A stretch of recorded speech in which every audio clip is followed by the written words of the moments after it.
네, 시청자 여러분 안녕하세요. 오늘 이 시간에는 상가 고르는 법에 대해서 방송을 하겠습니다.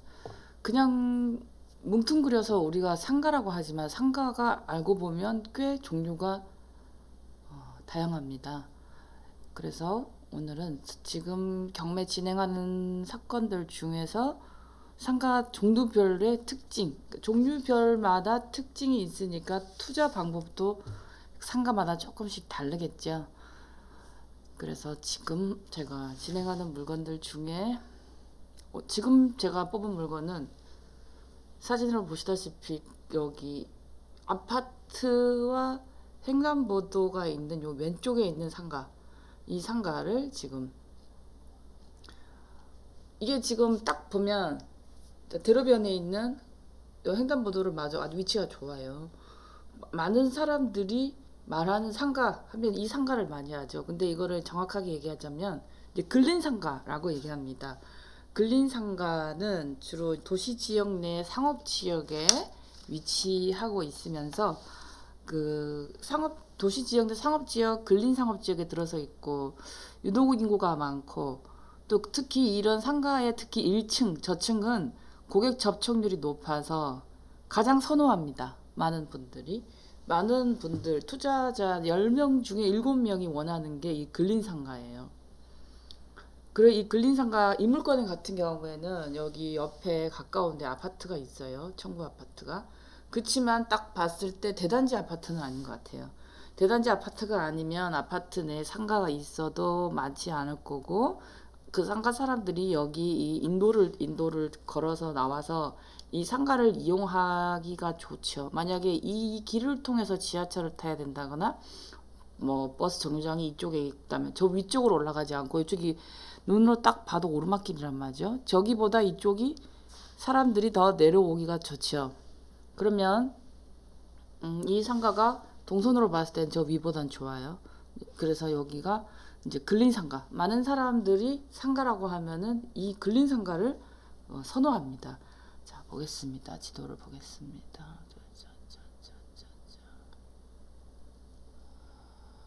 저쪽 위쪽으로가 산이고 대공원 가는 길이고 이제 이쪽으로 내려와서 지금 교통편이 어디 있는지 지금 지도에서 잘 나와 있지는 않나요. 근데 이 사진으로 봤을 때도 저 위쪽이 산이고 뭐 운동을 하러 간다거나 이렇게 하면 위로 올라가겠지만 심적으로 봤을 때는 오르막길보다 내리막이 있는 상가가 훨씬 더 좋고 아파트가 있지만 아파트 상가가 활성화 안 돼 있다면 이 상가가 학원도 여기 맞는 걸 봐서 아파트 상가가 활성화되어 있지 않은 것 같아요. 그래서 이런 근린 상가가 제일 사람들이 좋아하고 투자를 하고 싶어 하는 상가입니다. 더군다나 이 상가는 뒤에 배우단지에 주거 아파트가 있어서 상가 내 위층까지 공실이 없고 학원들이 많이 왜냐면 학원은 멀리 못 가요. 특히 항아리형 상권에서 학원을 하는 사람들은 좋아요. 사는 사람은 불편하지만 상가 하시는 분들은 편해요. 어린 애들을 멀리까지 보낼 수가 없단 말이죠. 그래서 이런 데서 미술학원이나 이런 데서 그 해에 좋은 대학에 많이 보내고 그러면 그 굉장히 장사가 잘 되는 경우를 많이 보아왔습니다. 택지지구 내에 근린 상가가 이런 상가가 들어오면 안정되기까지 시간이 좀 걸려요. 그때까지 좀 고생을 할 수가 있고요. 문제는 그 택지지구 내에 상가의 면적이 면적이 5% 이하인 것이 좋다. 상가가 너무 많으면 업종이 겹치고 독점 상권을 확보할 수 없어요. 그리고 한계가 있어요. 또 외식하고 뭐 어떤 뭐 회식을 한다거나 이런 때는 사무실 근처에서 하지만 아파트도 마찬가지고 근처에서 하지만 어떤 특별한 행사가 있거나 하면은 또 백화점이나 그 차를 타고 또 드라이브를 하러 나간단 말이죠. 어떤 모임이 있을 때 뭐 이 근처 안에서 특별히 약속을 잡지 않아도 할 수 있는 상권만이 이 안에서 살아남는데 겹친단 말이에요. 결국은 생활 밀착형 상권은. 그래서 근린 상가가 아파트 단지 택지지구 내에 들어올 때 상가 비율이 너무 높으면 안 된다. 5% 미만이 적당하다. 사업 시행사에 문의하시면 그 상가 비율을 아실 수 있어요. 뭐 어떤 분들 뭐 1층은 무조건 된다는데 1층도 너무 상가가 많으면 오히려 2, 3층은 사무실 용도로도 쓰지만 1층은 임대료가 비싸기 때문에 오히려 1층이 더 뒤에까지 안 나가는 경우도 있습니다. 그 다음에 이 상가는 이런 상가를 우리가 구분상가라고 해요. 동대문 밀료레 같은 거예요. 이거죠.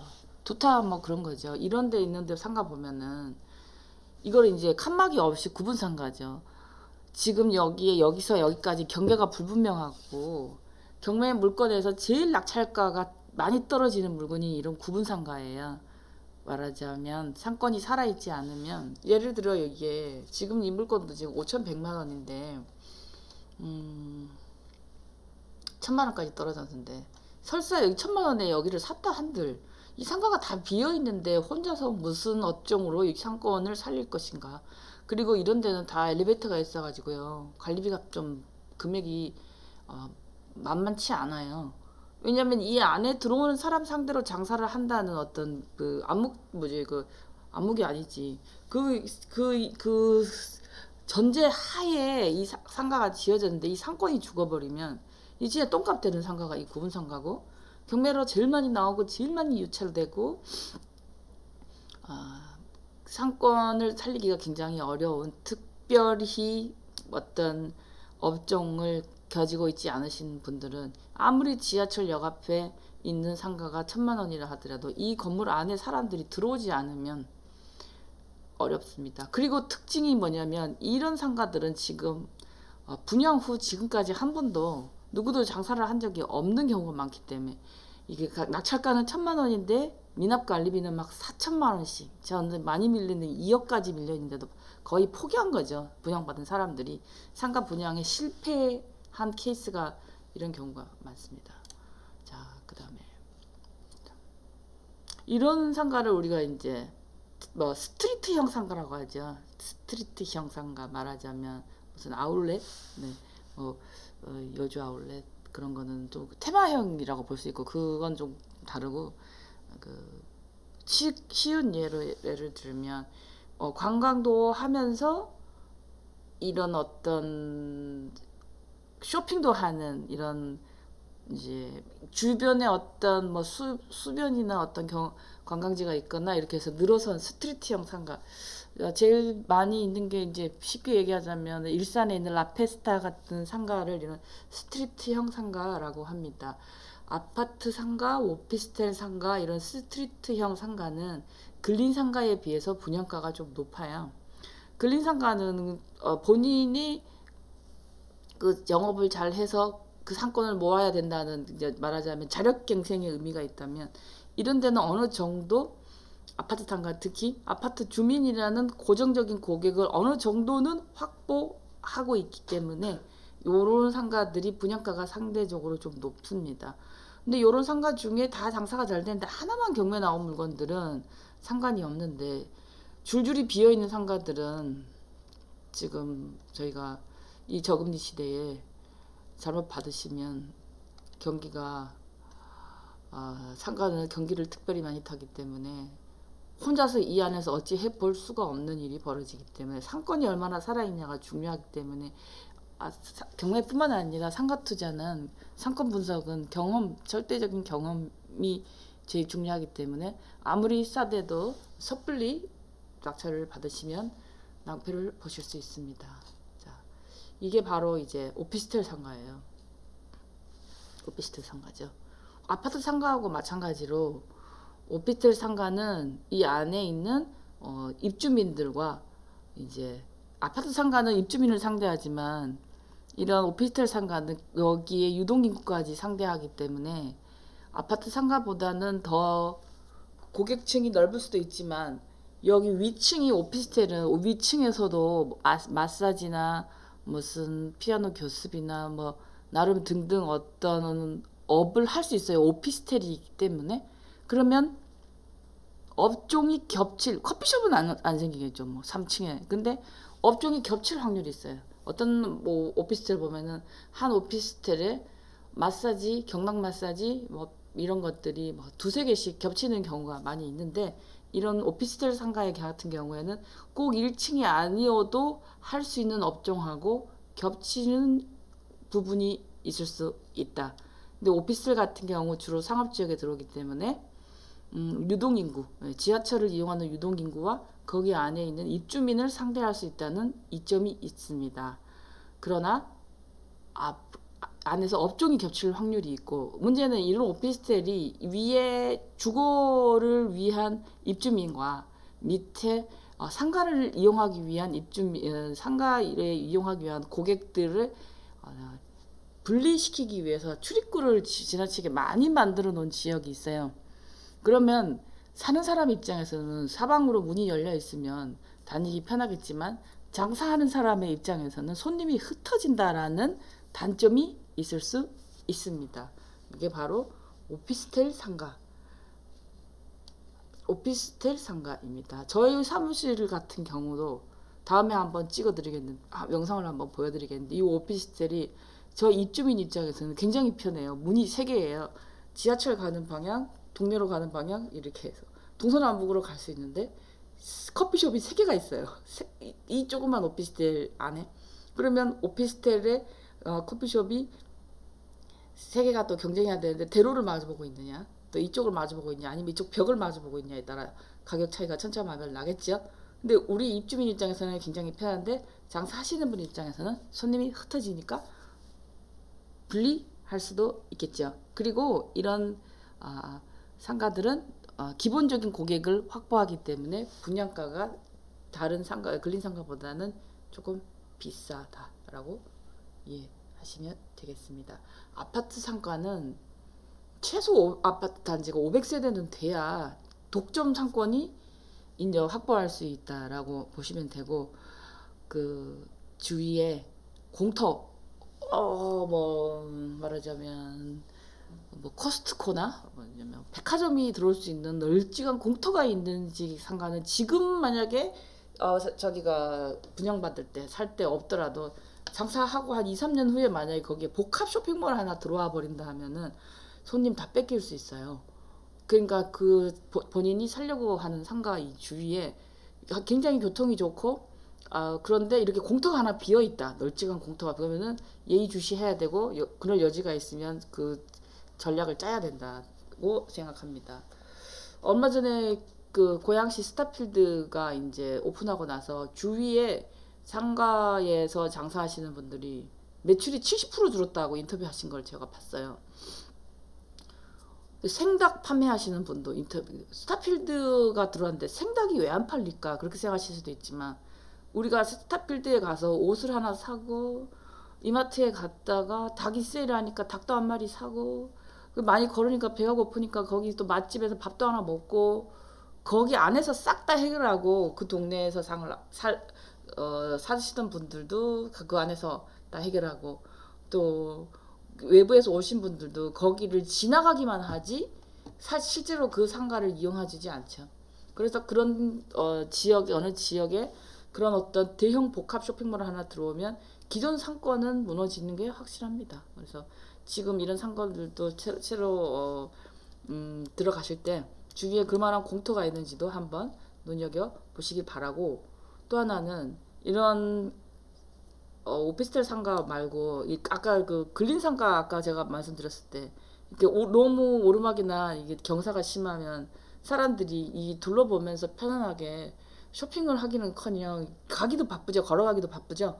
그렇기 때문에 그런 것도 눈여겨 보시기 바랍니다. 그리고 이 아파트가 이제 주로 입주 편의시설로 주로 많이 상가가 들어와 있기 때문에 고정 고객의 확보가 유리하고, 또 이 건설회사나 분양회사 주공에서 분양을 하기 때문에 투자의 위험은 상대적으로 낮습니다. 그런데 그 아파트가 입주민들이 다 들어오고 상권이 활성화될 때까지 한동안 공실 3년 정도, 길게는 5년 정도 이 상권이 안정화될 때까지 고생하셔야 되고, 먼저 들어가신 분들은 차라리 아파트 공사하시는 분들 상대로 한밭집 같은 거 하시는 게 돈 벌더라고요. 그렇게 해서 빠져나가시고 상가가 좀 살아나면 그때 들어오셔야, 너무 빨리 들어가신 분들은 고생 좀 할 각오를 하셔야 되고, 주로 이제 입주민들을 상대로 장사를 많이 하기 때문에 소형 위주의 아파트가 많은 쪽의 상가가 이용률이 높아요. 아무래도 애기들이 어리고 하다 보니까 멀리 안 나가고 그 안에서 해결하려고 하고 또 애들도 멀리 안 보내려고 하기 때문에 중대형 평수에 사시는 분들은 이제 좀 애들이 어느 정도 컸고 뭐 대학생이거나 이렇게 하기 때문에 뭐 필요한 것들이 그렇게 많이 없어요. 애기들처럼 많이 살 일이 별로 없죠. 그 다음에 그 사람들은 교외로 이렇게 시간이 나니까 어디 좀 경치 좋은 데로 드라이브 가서 거기서 식사를 해결하고 돌아오거나 이렇게 하기 때문에 중대형 평수에 있는 사람보다 소형 평수에 사는 사람들이 아파트 상가 이용률이 높다라고 보시면 될 것 같습니다. 자, 이 상가는 사실 말이 상가지 상가라고 보기는 참 애매해요. 빌라 1층인데 상가인 경우 있죠. 이거는 주차장이 부족해서 주거용으로 허가가 안 난 상가. 그러니까 상가로는 메리트가 없어요. 빌라 1층의 상가는 상가로 쓰기에는 뭐 아무런 그런 어떤 뭐라고 하지 메리트는 없는데 이거를 제가 보여드린 이유는 이거를 상가인 줄 모르고 받으시는 분들이 참 많아요. 알고 받으면 다행인데 모르고 받으신단 말이죠. 빌라인 줄 알고. 그 용도가 상가로 나와 있는 1, 2층은 상가로 나와 있는 빌라가 은근 많습니다. 뭐 지하만 아니라면은 뭐 예를 들어 지하도 마찬가지예요. 뭐 봉제 공장을 한다거나 아니면 1층이 뭐 우유 대리점이나 뭐 신문 대리점 같은 거 뭐 이런 걸 하신다거나 마사지 같은 거 하셔도 되는데 여기는 상권이 형성되지 않기 때문에 본인이 특별히 어떤 업종을 가지고 있지 않으신 다음에는 상가로는 쓸 수 없다. 그러면 빌라로 써야 되는데 그렇게 되면은 이제 언제든 위법 건축물로 고발당해서 원상 복구해야 되거나 아니면 벌금을 물어야 될 여지가 있는 물건이라 빌라 1층의 상가. 그 다음에 이제 다가구 주택의 1층 상가가 있어요. 뭐 주로 과일 가게, 뭐 슈퍼 같은 것들을 많이 하는데요. 그리고 상가 1층의 상가 주택, 2층은 주거부터 3층은 주거고 이제 1층이 상가인 상가 주택은 주거와 또 월세를 다 해결할 수 있는 두 마리 토끼를 잡을 수 있는 그런 물건입니다. 그런데 상가가 더 그 건물을 차지하는 비율이 높으면 그 상가로 쳐서 양도세 계산하고요.